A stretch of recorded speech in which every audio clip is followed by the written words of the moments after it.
If you've ever been in a business conversation where someone mentioned their CAC to LTV ratio and you had no idea what they were talking about, but you smiled and nodded anyway, this video is exactly where you need to be. Hey, I'm Christina. I'm a business designer who specializes in helping neurodivergent entrepreneurs thrive. Today, I'm breaking down 20 plus essential business terms in plain English with relatable analogies. No gatekeeping, no assuming you should already know this stuff, just clear explanations so you can participate confidently in business conversations. There's a lot of weird gatekeeping in business spaces where people assume you should already know what these acronyms mean. But most successful entrepreneurs didn't memorize a business dictionary. They learned this vocabulary the hard way, one painful lesson at a time. It doesn't have to be that hard for you. Understanding business vocabulary isn't about sounding smart on coaching calls. It's about unlocking your ability to make informed decisions about your business. Let's start with the money terms. Why? Return on investment. This is how much you get back compared to how much you put in. Think about grocery shopping. You spend $20 on ingredients to make meals that would cost $60 at restaurants. Your return on that $20 investment is $40 in value. RR and ARR, monthly recurring revenue and annual recurring revenue. This is predictable income you receive every month or year from subscriptions, memberships, or retainer clients. Think about your gym membership. If you pay $50 per month and it renews automatically, that $50 is part of the gym's MRR. Revenue versus profit. Revenue is all the money coming into your business. Profit is what's left after you pay your expenses. These are not the same thing. You can have a 100K business and still be broke if your expenses are too high. Serial entrepreneur Mike Michalowicz teaches this in his book Profit First. He flips the equation to revenue minus profit equals expenses. You take profit, including your own paycheck, first, then run the business on what remains. Gross versus net. Gross means before expenses are deducted. Net means after expenses are deducted. Think about your paycheck. Gross pay is what you earned before taxes. Net pay is what actually hits your bank account. Now let's talk about understanding your customers. LTV or CLV, lifetime value, or customer lifetime value. This is the total amount a client spends with you over the entire relationship. You're not a $5 customer at your favorite coffee shop. You're a $3,600 customer over 5 years if you buy a latte 3 times a week. AC, customer acquisition cost. This is how much money and time it takes to acquire a new client. Some clients find you organically, which means a low CAC. Others require ads, content, or multiple touch points, which increases CAC. LTV to CAC ratio.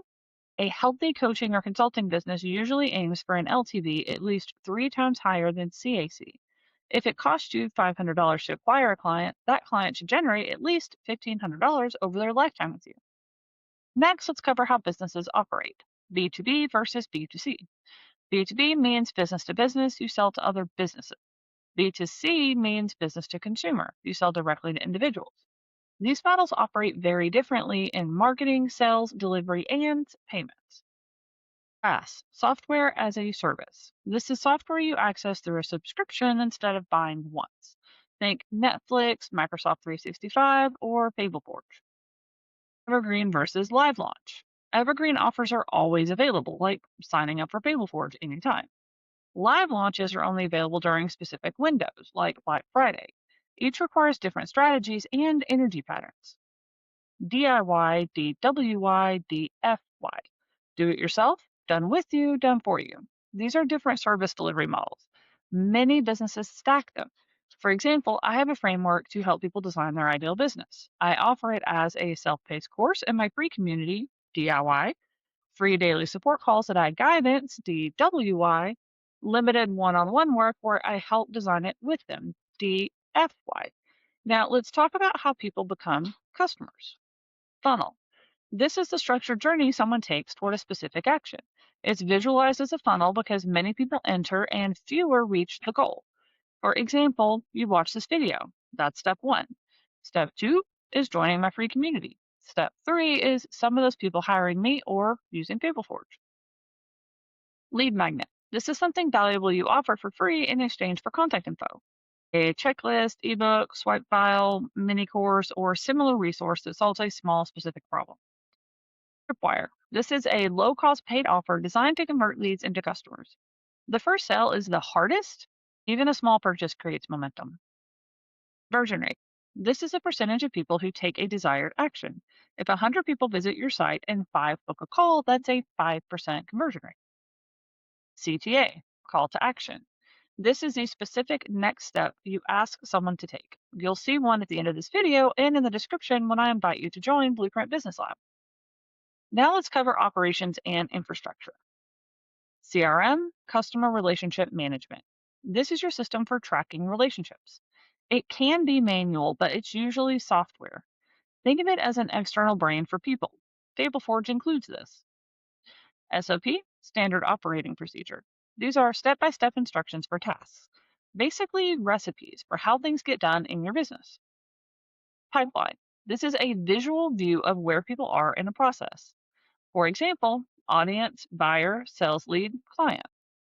Pipelines can also align with funnels like got freebie, got tripwire, got upsell. ESP, email service provider. This is a software that sends emails at scale. Fableforge can act as your ESP for marketing emails. KPI, key performance indicator. These are metrics that show progress towards goals. If your goal is 2 new clients a month, KPIs might include post publish or sales calls booked. Finally, vanity metrics versus actionable metrics. Vanity metrics look impressive but don't drive decisions. Things like follower count or page views. They can show traction, but they don't tell you what to change. Actionable metrics directly inform decisions. Conversion rate, retention, close rate. If you close 5 out of 10 sales calls, that's a 50% conversion rate. You can work to improve that. Ask yourself, can this metric help me make a decision or take action? If not, it's probably a vanity metric. I created a comprehensive guide with all of these terms, plus examples and guidance on what to track at each business stage. The link is in the description. And if you want ongoing support, join the free Blueprint Business Lab at bpbizlab.com, where we talk through these concepts in real world situations every week. What other business terms do you think entrepreneurs should know? Drop a comment and share the wisdom.